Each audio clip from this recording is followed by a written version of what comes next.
Which of the following is not one of the four basic components of language. Language के basic component में से इनमें से कौन सा लैंग्वेज की कंपोनेंट में शामिल नहीं है। So correct answer is D, morphology. जो बेसिक के कंपोनेंट्स हैं वो अभी आप अपनी स्क्रीन पर देख सकते हैं। Next question is the syllogism is form of appropriate. Syllogism क्या है। Correct answer is B, deductive thinking. अगर हम सिलोजिज्म की बात करें, a form of deductive reasoning where you can arrive at a specific conclusion by examining two other premises और ideas. ये क्या होता है, ये एक ऐसी चीज़ होती है जिसमें आप दो डिफरेंट आइडियाज़ को एग्जामिन करने के बाद आप किसी रिजल्ट पे, किसी कंक्लूजन पे पहुंचते हैं, तो इसको हम सिलोजिज्म कहते हैं।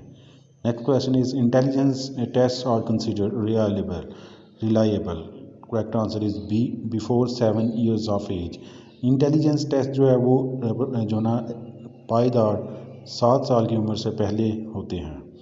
नेक्स्ट क्वेश्चन इज फिनोमेनस और dash. Correct answer is D, the smallest unit of sound. Sound का ये सबसे छोटा एक यूनिट है। अगर हम फिनोमेनस की बात करें, ये इंडिविजुअल स्पीच भी कहते हैं, इसे इंडिविजुअल स्पीच साउंड भी कहते हैं। फॉर एग्जांपल अगर कैट है तो KAOT, ये जो ना फिनोम्स होंगे।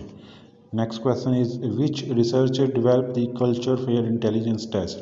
करेक्ट आंसर इज कैटल ने जो है कल्चर फेयर इंटेलिजेंस टेस्ट जो है वो डेवलप किया था। One of the following tests the most suitable for determining the IQ of a most 12 years old dash। Correct answer is WIS की विस्क जिसे कहते हैं। तो IQ को डिटरमिन करने के लिए सबसे जो सूटेबल टेस्ट है वो विस्क है, जिसकी एग्जांपल आपको अभी स्क्रीन पे नज़र आ रही है। ये टेस्ट मोस्टली अगर हम पाकिस्तान की बात करें तो आर्म फोर्सेस जो हैं वो इंटेलिजेंस को टेस्ट करने के लिए मोस्टली ये इस तरह के क्वेश्चन जो है वो डालती हैं। Next question is A morphemes may best be define as. Correct answer is D, the smallest unit of language that can convey a meaning. ये लैंग्वेज का छोटा सा यूनिट होता है जो हमें मीनिंग जो है वो कन्वे करता है, मीनिंग बताता है। Next question is Alfred Binet is famous for developing the first. Correct answer is B, child intelligence test.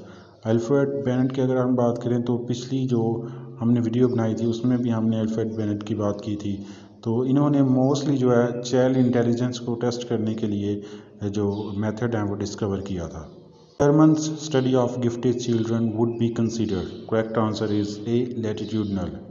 Next question is problem that have more than one correct solution required। एक ऐसी problem जिसके एक से ज़्यादा solution हो उसको हम क्या कहते हैं। Correct answer is A, divergent. Next question, who hypothesized a general G factor to intelligence. किसने जनरल फैक्टर जी को हाइपोथाइज किया। Correct answer is D, Charles Spearman. A personal selection test that required previous knowledge and mastery of a given body of material in effect is. Correct answer is B, an achievement test. For Noam Chomsky, the semantic interpretation of the sentence come from. Correct answer is B, deep structure. The performance which of the following activity is least likely to be facilitated by a presence of an audience. Correct answer is D, memorizing a script.